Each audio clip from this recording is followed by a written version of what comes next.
Hello guys, আমি এসেছিলাম মালদ্বীপ এয়ারপোর্টে একজন মেহমান রিসিভ করার জন্য। যার কারণে এই জায়গায় এসে দেখি আমাদের অসংখ্য দেশ থেকে অনেক ভাই ব্রাদার এসেছে এয়ারপোর্টে। তো মালদ্বীপের বর্তমানে এরকম পরিস্থিতি ওনারা আসলে জানে না কি অবস্থা। বর্তমান মালদ্বীপের অবস্থা খুবই খারাপ। যাই হোক, দালালের চাপাবাজি শুনে ওনারা অনেক স্বপ্ন আশাবাদী নিয়ে বর্তমানে অনলাইনে সোশ্যাল মিডিয়ায় ভিডিও টিকটকে দেখে মালদ্বীপের যে উন্নততা দেখে তারাও মন কেড়ে নেয় মালদ্বীপ আসার জন্য। তবে আমি একটা সময় দেশের মালদ্বীপ এসেছিলাম মাত্র 2,30,000 টাকা দিয়ে। বর্তমানে একটা লোক আসে 5 লাখ, 5.5 লাখ টাকা দিয়ে, 4 লাখ টাকা দিয়ে ওনাদের সাথে আলোচনা করলাম।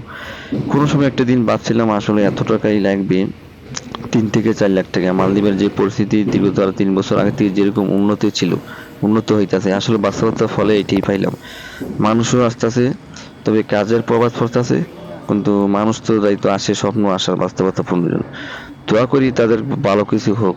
গেলিয়া বর্তমানের পরিস্থিতি সব রকম এক না।